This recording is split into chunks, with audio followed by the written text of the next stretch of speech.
राज्य बनने के बाद पिथौरागढ़ विधानसभा में भाजपा के दिग्गज नेता और पूर्व कैबिनेट मंत्री रहे स्वर्गीय प्रकाश पंत इकलौते दावेदार रहे हैं।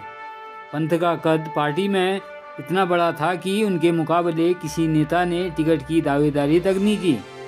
लेकिन अब इस सीट पर बीजेपी से टिकट की चाहत रखने वाले खुलकर सामने आने लगे हैं।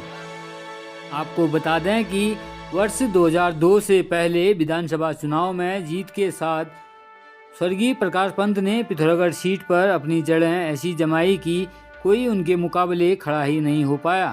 यहाँ तक कि 2022 के चुनाव में हार के बावजूद भी बीजेपी ने 2017 में उन्हें फिर से मैदान पर उतारा था। पंत के निधन के बाद हुए उपचुनाव में उनकी पत्नी चंद्रा पंत पर पार्टी ने पूरा भरोसा जताया। पार्टी के भरोसे को कायम रखते हुए चंद्रा पंत ने चुनाव में आसान जीत दर्ज की थी।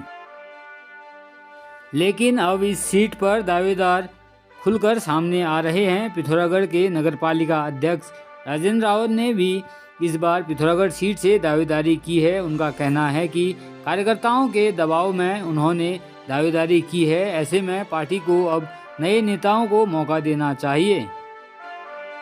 हमने संगठन में, पार्टी के संगठन में भी हमने दावेदारी व्यक्त की है और साथ ही हमने पार्टी के कार्यकर्ताओं के दबाव में और जनता के अनुरोध में हमने यहाँ से दावेदारी की है और प्रबल दावेदारी की है। और हम चाहते हैं कि हमारा शीर्ष नेतृत्व पार्टी कार्यकर्ताओं की भावनाओं को समझते हुए, जन भावनाओं को समझते हुए उचित निर्णय ले। और अगर निर्णय लेने में कोई कठोर उन्होंने निर्णय लेना पड़ता है तो वो भी पार्टी हित में और संगठन के हित में लेने का हम लोग अनुरोध करते हैं।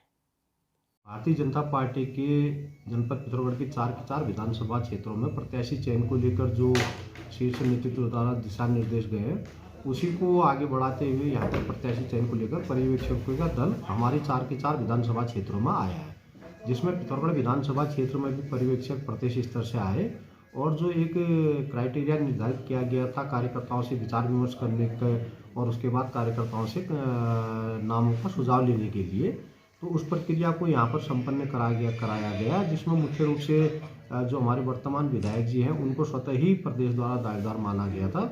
और उसके बाद जो पिथौरागढ़ विधानसभा क्षेत्र में जिन्होंने स्पष्ट रूप से पर्यवेक्षकों के समक्ष और शीर्ष नेतृत्व के सामने अपनी दावेदारी प्रस्तुत कर रखी है, नगर पालिका पिथौरागढ़ के सम्मानित राजेंद्र रावत जी ने भी दावेदारी प्रस्तुत कर रखी है।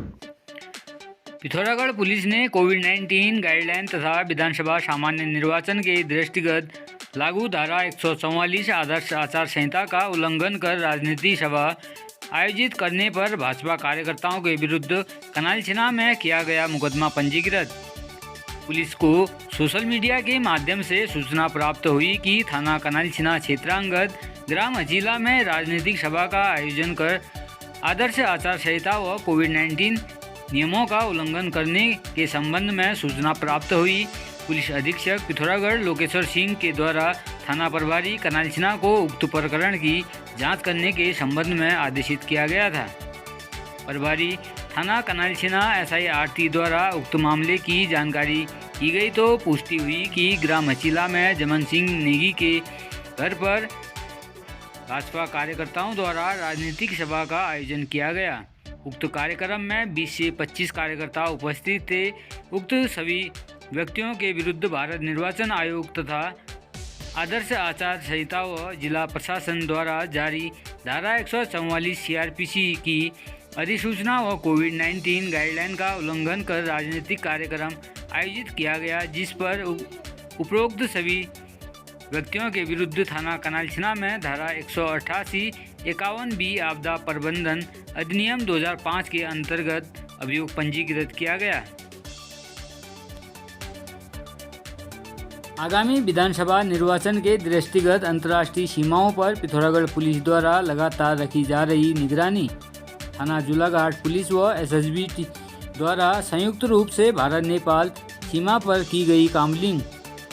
पुलिस अधीक्षक लोकेश्वर सिंह के निर्देश में थाना अध्यक्ष जुलाघाट संतोष तिवारी, थाना जुलाघाट पुलिस तथा SSB द्वारा संयुक्त रूप से भारत नेपाल अंतर्राष्ट्रीय सीमा काली नदी किनारे अवैध शराब, मादक पदार्थों की बिक्री, व तस्करी व सीमा पर संदिग्ध गतिविधियों के बारे में जानकारी प्राप्त करते हुए सघन चेकिंग अभियान चलाया गया। पिथौरागढ़ पुलिस ने आदर्श आचार संहिता के दृष्टिगत जनपद पिथौरागढ़ पुलिस द्वारा 3 व्यक्तियों के विरुद्ध 110G CRPC व 29 व्यक्तियों के विरुद्ध 107/16 CRPC के अंतर्गत की गई कार्रवाई आगामी विधानसभा सामान्य निर्वाचन 2022 को शांतिपूर्वक संपन्न कराए जाने हेतु आदर्श आचार संहिता के दृष्टिगत पुलिस अधीक्षक लोकेश्वर सिंह के निर्देश में जनपद पिथौरागढ़ पुलिस द्वारा सघन चेकिंग अभियान चलाते हुए ऐसे व्यक्तियों को चिन्हित किया जा रहा है जो आदतन सक्रिय अपराधी हैं तथा आदर्श आचार संहिता का उल्लंघन कर कानून व्यवस्था बाधित कर सकते हैं। ऐसे व्यक्तियों के विरुद्ध लगातार कार्रवाई की जा रही है। आगामी विधानसभा सामान्य निर्वाचन 2022 को शांतिपूर्वक संपन्न कराए जाने व आदर्श आचार संहिता के दृष्टिगत पुलिस अधीक्षक लोकेश्वर सिंह के निर्देश में थाना बेरीनाग पुलिस, अर्धसैनिक बल SSB व तहसील प्रशासन द्वारा संयुक्त रूप से बेरीनाग क्षेत्रांगत फ्लैग मार्च निकाला गया। फ्लैग मार्च के दौरान आम जनता से आगामी विधानसभा सामान्य निर्वाचन में बिना किसी के दबाव में आए भयमुक्त होकर मतदान करने की अपील की गई। साथ ही कोविड-19 को दृष्टिगत शासन प्रशासन द्वारा जारी दिशा निर्देशों का पालन करने, मास्क धारण करने व सोशल डिस्टेंसिंग व सैनिटाइजर का उपयोग करने की अपील की गई। जिला अधिकारी डॉक्टर आशीष चौहान ने कलेक्ट्रेट सभागार में PC-PNDT एक्ट के तहत गठित जिला सलाहकार समिति की बैठक लेते हुए एक्ट का कड़ाई से अनुपालन सुनिश्चित करने के निर्देश दिए। कहा कि जिन विकास खंडों में बाल लिंगानुपात सबसे कम है वहां पर विशेष फोकस करते हुए लिंगानुपात में सुधार लाना सुनिश्चित करें। जिलाधिकारी ने कहा कि कन्या भ्रूण हत्या एक जघन्य अपराध है, साथ ही मानवता और प्रकृति के प्रति भी अत्यंत निंदनीय कार्य है। इससे लिंगानुपात में असंतुलन और मानवीय मूल्यों का भी नाश होता है। उन्होंने कन्या भ्रूण हत्या को रोकने के लिए जमीन स्तर पर कार्य करने के निर्देश दिए। जिस क्षेत्र में लिंगानुपात कम है उस क्षेत्र की आशा और आंगनबाड़ी कार्यकर्ती द्वारा एकत्रित गर्भवती महिलाओं एवं शिशुओं से संबंधित डेटा का मिलान किया जाए।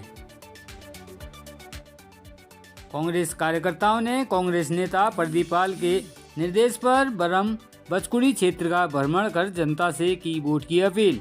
आगामी विधानसभा चुनाव को लेकर कांग्रेस कार्यकर्ताओं ने कांग्रेस नेता प्रदीप पाल के दिशा निर्देश में कनालछिना ब्लॉक के बरम बचकुड़ी, बिनायल, गडेरा क्षेत्रों में आदर्श आचार संहिता के नियमों का पालन करते हुए डोर टू डोर जनसंपर्क कार्यक्रम किया। साथ ही सभी ग्रामवासियों से कांग्रेस पार्टी के पक्ष में मतदान करने की अपील की। कांग्रेस नेता प्रदीप पाल ने ठुलखाली सिंगाली में आयोजित स्वर्गीय मनमोहन चंद मेमोरियल क्रिकेट टूर्नामेंट में बतौर मुख्य अतिथि शिरकत की। इस दौरान सभी क्रिकेट प्रेमियों से क्रिकेट खेल को खेल भावना से खेलने की अपील करते हुए सभी को शुभकामनाएं दी। वहीं क्रिकेट टूर्नामेंट का सेमीफाइनल मुकाबला सिंगाली वर्सेज जय मां भगवती पस्मा के मध्य खेला गया, जिसमें जय मां भगवती पस्मा ने बेहतरीन खेल का प्रदर्शन करते हुए विपक्षी टीम सिंगाली पर 7 विकेट से जीत दर्ज की। समाचार पिथौरागढ़ में यूं ही खबरें देखने के लिए चैनल को लाइक एंड सब्सक्राइब जरूर करें।